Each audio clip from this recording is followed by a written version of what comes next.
देव प्रबोधिनी एकादशी है कल, यानी कि 23/11/2023 को देव प्रबोधिनी एकादशी है। इसे हरि प्रबोधिनी एकादशी के नाम से भी जाना जाता है।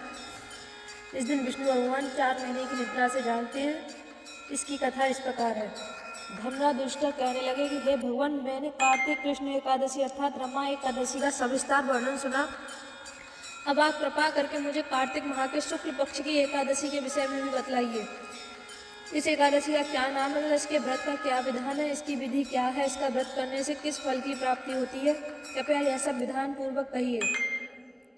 भगवान श्री कृष्ण बोले, कार्तिक माह के शुक्ल पक्ष में तुलसी विवाह के दिन आने वाली इस एकादशी को विष्णु प्रबोधिनी एकादशी, देव प्रबोधिनी एकादशी, देव उत्थव एकादशी, देव उठनी एकादशी, कार्तिक शुक्ल एकादशी तथा प्रबोधिनी एकादशी भी कहा जाता है। यह बड़े बड़े पापों का नाश करने वाली है। इसका महत्व मैं तुमसे कहता हूँ, ध्यान पूर्वक सुनो। देव उत्थान एकादशी की कथा है। एक राजा के राज्य में सभी लोग एकादशी का व्रत रखते थे। प्रजा तथा नौकर चाकरों से लेकर पशुओं तक को एकादशी के दिन अन्न नहीं दिया जाता था। एक दिन किसी दूसरे राज्य का एक व्यक्ति राजा के पास आकर बोला, महाराज कृपा करके मुझे नौकरी पर रख लें। तब राजा ने उसके सामने एक शर्त रखी कि ठीक है, रख लेते हैं, किंतु रोज तो तुम्हें खाने का सब कुछ मिलेगा, पर एकादशी को अन्न नहीं मिलेगा। उस व्यक्ति ने उस समय हाँ कर ली, पर एकादशी के दिन उसे फलाहार का सामान दिया गया तो वह राजा के सामने जाकर गिड़गिड़ाने लगा, महाराज इससे मेरा पेट नहीं भरेगा, मैं भूखा ही मर जाऊंगा, मुझे अन्न दे दो। राजा ने उसे शर्त की बात याद दिलाई, पर वह अन्न छोड़ने को तैयार नहीं हुआ। तब राजा ने उसे आटा दाल चावल आदि दिए। वह नित्य की तरह नदी पर पहुंचा और स्नान कर भोजन पकाने लगा। जब भोजन बन गया तो वह भगवान को बुलाने लगा, आओ भगवान, भोजन तैयार है। उसके बुलाने पर पीताम्बर धारण किए भगवान चतुर्भुज रूप में आ पहुंचे तथा प्रेम से उसके साथ भोजन करने लगे। भोजन आदि करके भगवान अंतर्धान हो गए तथा वह अपने काम पर चला गया। 15 दिन बाद अगली एकादशी को वह राजा से कहने लगा कि महाराज मुझे दुगना सामान दीजिए। उस दिन तो मैं भूखा ही रह गया। राजा ने कारण पूछा तो उसने बताया कि हमारे साथ भगवान भी खाते हैं, इसीलिए हम दोनों के लिए सामान पूरा नहीं होता। यह सुनकर राजा को बड़ा आश्चर्य हुआ। वह बोला, मैं नहीं मान सकता कि भगवान तुम्हारे साथ खाते हैं। मैं तो इतना व्रत रखता हूँ, पूजा करता हूँ, पर भगवान मुझे कभी दर्शन नहीं दिए। राजा की बात सुनकर वह बोला, महाराज यदि विश्वास ना हो तो साथ चलकर देख लें।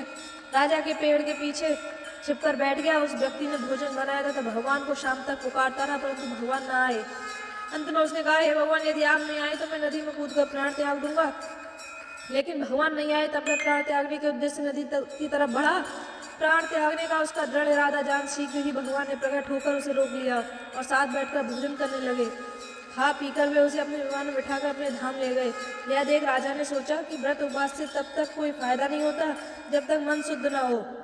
इससे राजा को ज्ञान मिला। वह भी मन से व्रत उपवास करने लगा और अंत में स्वरूप को प्राप्त हुआ। अब देव प्रबोधिनी एकादशी की एक और कथा है, तुलसी विवाहिक पौराणिक कथा। एक राजा था, उसके राज्य में प्रजा सुखी थी। एकादशी को कोई भी अन्न नहीं बेचता था, सभी फलाहार करते थे।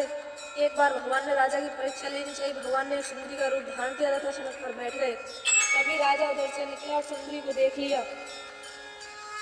उस सुंदरी को देख चकित रह गया। उसने पूछा, हे सुंदरी, तुम कौन हो, इस तरह यहाँ क्यों बैठी हो? तब सुंदर स्त्री ने बने भगवान बोले, मैं निराश्रित हूँ, नगर में मेरा कोई जान पहचान नहीं है, किससे सहायता मांगू? राजा उसके रूप में मोहित हो गया और राजा बोला, तुम मेरे महल में चलकर मेरी रानी बनकर रहो। सुंदरी बोली, मैं तुम्हारी बात मानूंगी, पर तुम्हें राज्य का अधिकार मुझे सौंपना होगा। राज्य पर मेरा पूर्ण अधिकार होगा। मैं जो भी बनाऊंगी तुम्हें खाना होगा। राजा उसके रूप पर मोहित आता उसकी सभी शर्तें स्वीकार कर ली। अगले दिन एकादशी थी। रानी ने हुक्म दिया कि बाजारों में अन्य दिनों की तरह अन्न बेचा जाए। उसने घर में मांस मछली आदि पकवाई तथा परोस कर राजा से खाने के लिए कहा। यह देखकर राजा बोला, रानी आज एकादशी है, मैं तो केवल फलाहार ही करूंगा। तब रानी ने शर्त की याद दिलाई और बोली, या तो खाना खाओ, नहीं तो मैं बड़े राजकुमार का सिर काट दूंगी। राजा ने अपनी स्थिति बड़ी रानी से कही तो बड़ी रानी बोली, महाराज धर्म न छोड़ें, बड़े राजकुमार का सिर दे दें तो फिर मिल जाएगा, पर धर्म नहीं मिलेगा। इसी दौरान बड़ा राजकुमार खेलकर आ गया।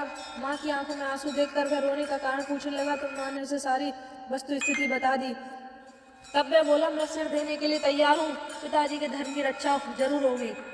राजा दुखी मन से राजकुमार का सिर देने को तैयार हुआ तो रानी के रूप से भगवान विष्णु ने प्रकट होकर असली बात बताई। राजन, तुम इस कठिन परीक्षा में पास हुए। भगवान ने प्रसन्न मन से राजा से वर मांगने को कहा तो राजा बोला, आपका दिया सब कुछ है, हमारा उद्धार करें। श्री राधे। श्री कृष्ण गोविंद हरे मुरारी। नाथ नारायण वासुदेवाय।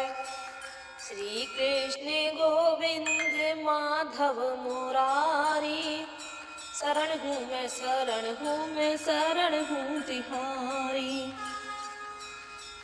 श्री कृष्ण गोविंद हरे मुरारी, हे नाथ नारायण वासुदेवाय। श्री कृष्ण गोविंद हरे मुरारी, हे नाथ नारायण